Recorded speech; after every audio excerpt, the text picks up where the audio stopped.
Please join me in giving a big UCLA Extension welcome to our inaugural Icons of LA Award recipient, Mr. Stan Lee.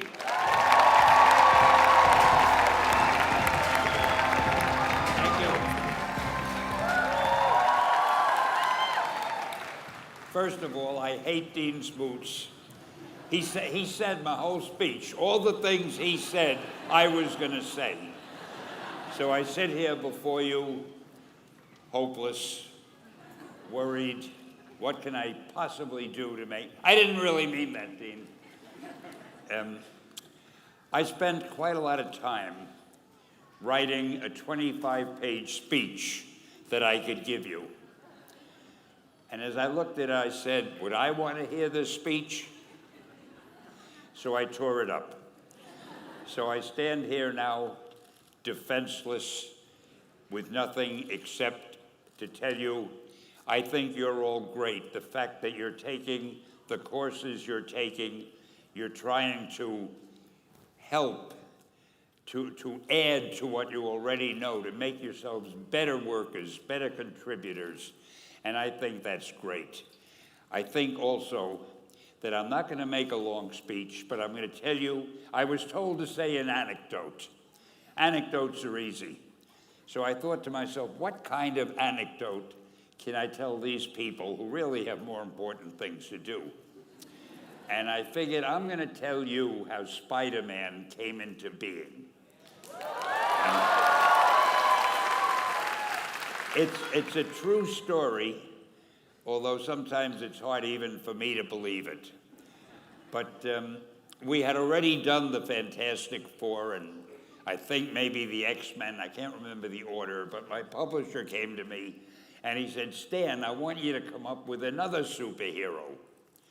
So I said, okay, I went home, and when my publisher said do something, I'd better do it because I wanted to keep my job. I thought, what can I come up with now? And the most important thing in a superhero at first is the superpower. Once you get that, everything else comes along. So I thought, what power will I give a new guy?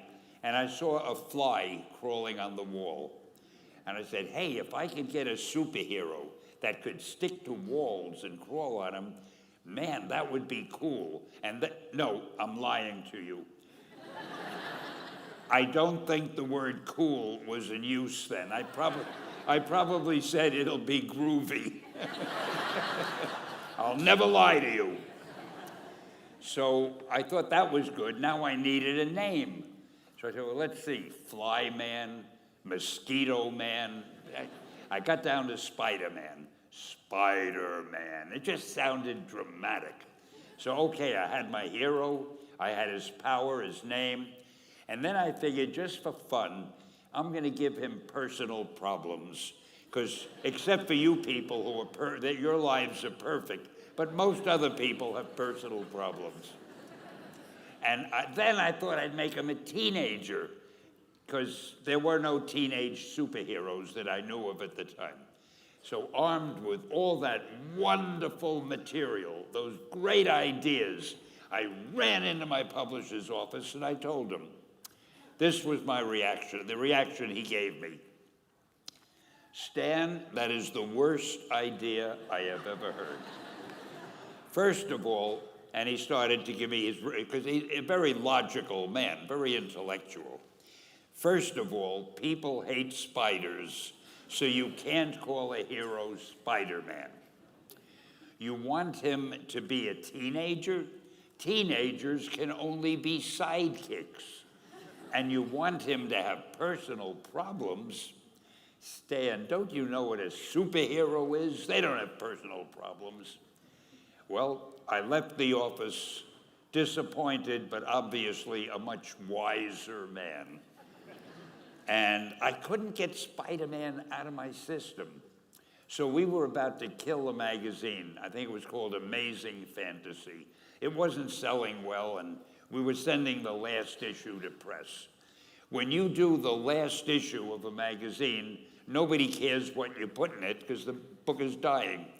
Just to get it out of my system, I put Spider-Man in Amazing Fantasy, feature him on the cover, forgot about it. A month later, all the sales figures came in. My publisher came racing into my office. Stan, you remember that character we both loved so much, Spider-Man? He said, let's do him as a series. Now, why am I telling you this? Besides the fact that I have to kill a little time. If you have an idea that you genuinely think is good, don't let some idiot talk you out of it.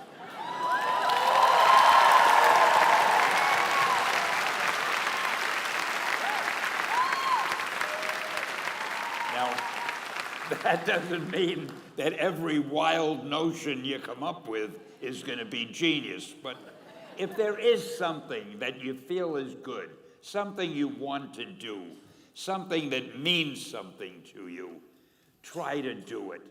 Because I think you can only do your best work if you're doing what you want to do, and if you're doing it the way you think it should be done, and if you can take pride in it after you've done it, no matter what it is. If you can look at it and say, I did that, and I think it's pretty damn good. That's a great feeling. So don't let idiots talk you out of something that you think is good. By the same token, that doesn't mean every single thing you think is good is going to win a prize. Got to have a little judgment there. I've had other things that I thought were good that didn't work, but I'll save that for the next award you give me. I'll need something to tell you about. And I want to say, I cannot tell you how much I appreciate this award. And this college has meant a lot to me. I have spoken here many times over the years. It's one of the great institutes of learning. And to get this award, the Icon Award, I am truly touched. So I want to thank the staff and whoever it is that gave it to me. And I want to wish all of you the best luck in the world. Just do your thing. Do it as well as you. That's the important thing. Don't shirk. Whatever you do, give it your best shot. You'll be glad you did. Excelsior! Thank you. Thank you. Thank you. Oh, look. We're going to present this right now. Do you want to face the audience? Sure. Maybe put your hand on this. Yeah. What do you... So, Stan.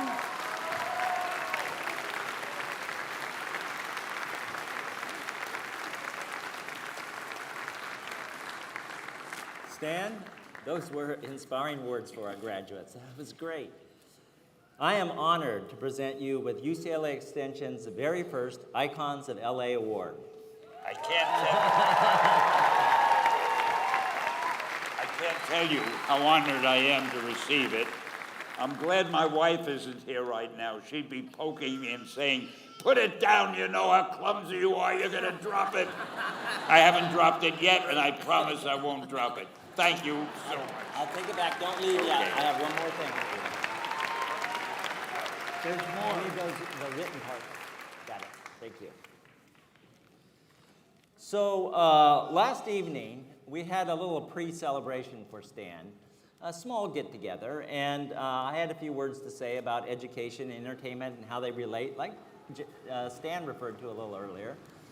And then Stan talked. He had good stories, as he did today, to share, and one of them was the fact that he shared that he wasn't a college graduate.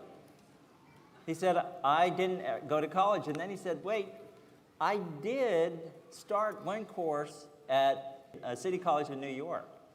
And he said, the reason I started that was because I was really interested in this young lady. And she was taking that course, and she worked during the day. That's the only time I could see her.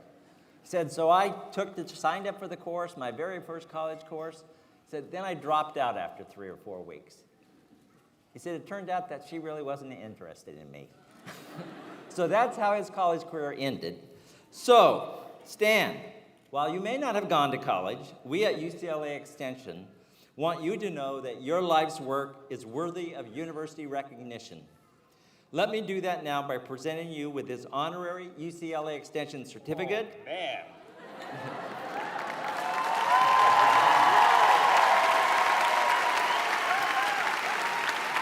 Go ahead. Go ahead. The statement inside reads as follows. Presented to Stan Lee in recognition of his inspiring legacy, a life's work that illuminates the transformative power of storytelling for Los Angeles and the world. Thank you, Stan. God, thank you. So I have a college degree. Yeah. Oh, look at that. Well, Thank you. we college men, we know about these things. Let me just also, I'll show you if we fold it out, whoops, don't lose that, right there. It is the University of California, Los Angeles. There you This go. goes in the most prominent place in my office. Great. Thank you. Thank you. Thank you so much. Oh, wow.